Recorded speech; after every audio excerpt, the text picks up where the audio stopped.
What's up, guys? Today I got to work and I had a stack of emission recalls on my desk, and these are uh, important emission recalls, D-truck engine calibration.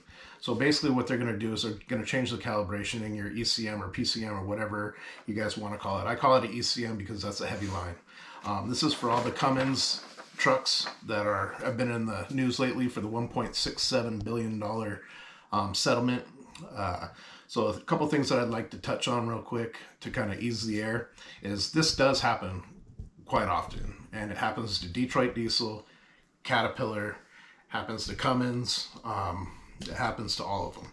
We've been doing these NOx recalls since I think 2006, 2007, where you would change the programming in the ECM to change the way the engine runs, whether it be more fuel, less fuel in the injectors, and different calibrations and different things to do to change emissions. So the EPA gets together with the engine manufacturer, and they have a certain amount of engines that goes down the assembly line.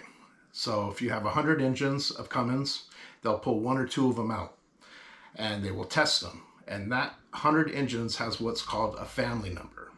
So with that family number, they'll test 2 engines out of that family. And if they pass, then those 100 engines keep going down the line. Now, they also have executive orders that get passed so these engines can operate in California, for instance.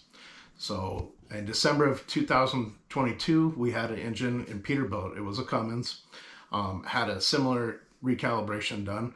We didn't have any problems with it for the last 13 months. So my opinion on this engine recall is, or a calibration recall, is to go have it done. Don't worry and see how it works out for you. Because honestly, these people know what they're doing. They're not going to have a recall this quick after the settlement and mess up all these engines. They're just not going to. Whatever the calibration change is, it's probably so minor you won't even notice. And that's speaking from experience, not because Cummins giving me anything for it or anything like that. We have Cummins engines, we have Power Stroke engines, we have Duramax engines. We got all the engines that are manufactured today, and Cummins is by far the most commercial and best engine out of 3 of them. I know that's going to hurt some people's feelings, but that's the truth.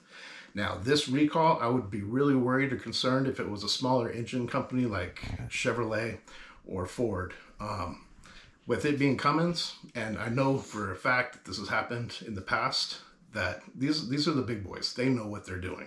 So take your truck, take it in, get it calibrated, and then get it registered, because you can't register your vehicle in California without this being done. So with that being said, hopefully I kind of reassure your feelings about this issue. It does suck that Cummins got fined $1.67 billion. I mean, that's huge. That's a large amount of money. I've been reading and watching different things about different things people are saying, follow the money, this and that. This probably isn't political. I'm not here to say if it is or if it isn't, but that's not why I'm here. What I'm here for is I'm just to reassure you to have these changes done, put it behind you, and move on. Because Cummins, by certain, isn't going to mess up your engine knowing that they just paid $1.67 billion. The company is very strong. They know what they're doing, and they've probably tweaked it just a minor little bit, so you'll be just fine. And according to this recall, not all of them have to be reprogrammed. It's probably a very few, but all of them have to be checked. So hopefully you guys got something out of this. I'll update you guys as soon as I know a little bit more. I'm going to have one done here shortly, and I'll let you know. Thanks.